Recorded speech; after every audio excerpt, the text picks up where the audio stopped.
వైకా jewellers వెలలేని Vaibhogam తరుగులేని నమ్మకం. ఇప్పుడు మన కాకినాడలో డిసెంబర్ 5న ఘనంగా ప్రారంభం కాబోతోంది. వాళ్ళలోకి దుర్మార్గులు వస్తారు.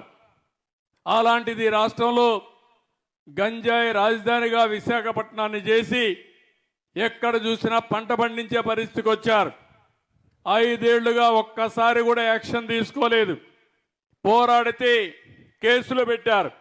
ఈరోజు నేను చెప్తున్నా, ఎవడైనా సరే గంజాయి కానీ ఎక్కడన్నా పండించినా గంజాయి తెచ్చి అమ్మినా అదే మీకు చివరి రోజున మరొక్కసారి హెచ్చరిస్తున్నా. డ్రోన్స్ పెట్టాను, ఎక్కడికక్కడ డ్రోన్లన్నీ చూస్తున్నాయి. దానికి కూడా పేరు డేగా అని పెట్టా, ఈగలని పేరు పెట్టా. రాష్ట్రం మొత్తం డేగ కన్ను పెట్టాం.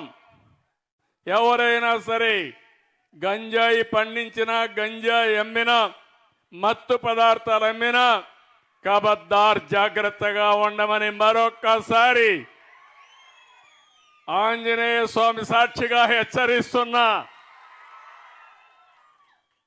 ఎందుకంటే సమాజ హితం కోసం పనిచేస్తున్నా. దానికి ఒక కమిటీ వేశాం, ఈగలనే ఫోర్స్ కూడా పెట్టాం. దీన్ని లాజికల్గా తీసుకెళ్తామని చెప్పి కూడా నేను మీకు తెలియజేస్తున్నా. ఈ రాష్ట్రంలో ల్యాండ్ మాఫియా లేకుండా చేస్తాం, శాండ్ మాఫియా లేకుండా చేస్తాం, గంజాయి మాఫియా లేకుండా చేస్తాం. కడాన పేదవాళ్ళకి ఇచ్చే రైసు కూడా, పేదవాళ్ళకి 2 రూపాయలకి ఉచితంగా బియ్యం ఇస్తే ఆ బియ్యాన్ని కూడా రీసైక్లింగ్ చేస్తున్నారు దొంగలు. దాన్ని కూడా మీకు చౌకగా 10 రూపాయలు ఇచ్చేసి 6 రూపాయలు 7 రూపాయలు మీకు ఇచ్చి ఆ బియ్యం తీసుకుపోయి విదేశాలకు అమ్ముకునే పరిస్థితికి వచ్చారు దుర్మార్గులు. నేను అందుకే చెప్తున్నా, ఎవరైతే రీసైక్లింగ్ చేస్తున్నారో మిమ్మల్ని కూడా హెచ్చరిస్తున్నా, వదిలిపెట్టడం జాగ్రత్తగా ఉండమని హెచ్చరిస్తున్నానని చెప్పి కూడా నేను మీకు తెలియజేస్తున్నా. పేదవాళ్ళు కొంతమంది ఆ బియ్యం తినే అలవాటు లేదు కాబట్టి పోతే పోయిందని మీరు అనుకుంటున్నారు, కానీ కొంతమంది దుర్మార్గులు తయారవుతున్నారు. దీనిపైన కూడా ఆలోచిస్తున్నా. ఏ విధంగా చేస్తే ఈ సమస్య పరిష్కారం అవుతుందో, పేదవాళ్లకు న్యాయం జరుగుతుందో దానికి కూడా ప్రయత్నం చేస్తాం. ఎక్కడ చూసినా మాఫియాల రాజ్యంగా తయారైపోయింది, దోపిడీ రాజ్యంగా ముందుకు పోయారు. ఇవన్నీ ప్రక్షాళన చేయడానికి కొంత సమయం పడతా ఉంది. ఇంకో పక్కన చెత్త మీద పన్నేశారు.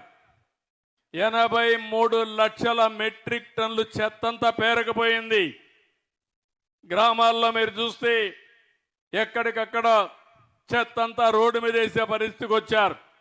నేను అప్పట్లోనే దగ్గర 10,000 12,000 వేస్ట్ కాంపోస్ట్ అని షెడ్లు కట్టి అక్కడ ఎరువులు తయారు చేసి మళ్ళా పొలాలకు పంపించడం, సీసాలు ఇవన్నీ ఉంటే రీసైక్లింగ్ పంపించే ఏర్పాటు చేశాం. అవన్నీ మళ్ళీ పరిశుభ్రమైన గ్రామాలు చేస్తాం. ఎక్కడికక్కడ ఏ గ్రామం చూసినా ఒక పరిశుద్ధమైన గ్రామంగా, క్లీన్ విలేజ్గా తయారు చేసే బాధ్యత ఈ ప్రభుత్వం తీసుకుంటాం. ఈరోజు నేను ఈ గ్రామానికి వస్తే మెజారిటీ అంతా కూడా బీసీలే.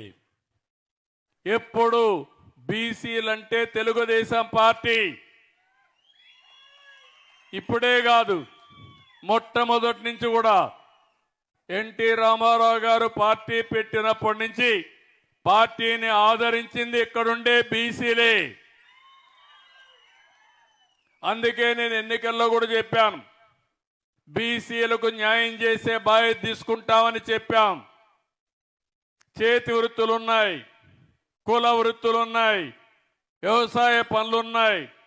చాలామంది అయితే మిమ్మల్ని చూస్తే ఆ పనులన్నీ కూడా ఆధునీకరణలో మరుగైపోయి మీ జీవితాల్లో సమస్యలు వచ్చాయి.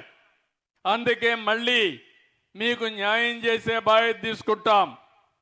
ఇక్కడ మనం చూస్తే బోయలున్నారు, వాళ్ళకి చాలా సమస్యలు ఉన్నాయి. అందుకే ఈసారి మీరు చూసినప్పుడు ఇక్కడ ఎమ్మెల్యే ఎంపీ ఇద్దరు కూడా బోయ కులానికి ఇచ్చామంటే అది తెలుగుదేశం పార్టీ. లక్ష్మణారాయణ గారు ఒక పక్కన, కాలువ శ్రీనివాసులు గారు ఇంకొక పక్కన. పక్కన అనంతపూర్ కానీ కర్నూలు కానీ ఏదైతే కురబ కులస్తులకు ఇచ్చాం, ఎమ్మెల్యేగా మంత్రిగా జిల్లాలో కురబకి ఇచ్చామంటే అది తెలుగుదేశం పార్టీ. పేదల పట్ల బీసీల పట్ల ఉండే సానుకూలత అని చెప్పి కూడా నేను మీకు తెలియజేస్తున్నా. ప్రతి ఒక్క కులాన్ని పైకి తీసుకురావడానికి ఆలోచిస్తున్నాను. గీత కార్మికులు వాళ్ళంతా కూడా ఒకప్పుడు కళ్ళు గీసేవాళ్ళు, చిన్న చిన్న సారా అంగుళ్ళు పెట్టుకునేవాళ్ళు. ఇప్పుడు మొత్తం పోయినాయి. అందుకే రాష్ట్రంలో 10% మద్యం షాపులన్నీ గీత కార్మికులకే కేటాయిస్తున్నాను. అర్చకులు ఉన్నారు, చాలా ఇబ్బందుల్లో ఉన్నారు.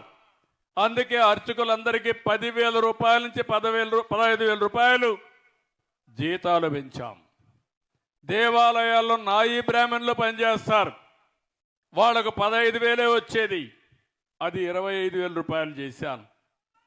ధూప దీప నైవేద్యం కింద ఆలయాలకు ఆర్థిక సహాయం 5,000 నుంచి 10,000 రూపాయలకు చేశాం. సుమన్ టీవీలో మీ పర్సనల్ అండ్ బిజినెస్ ప్రమోషన్స్ కోసం కింది నెంబర్కి కాంటాక్ట్ చేయండి.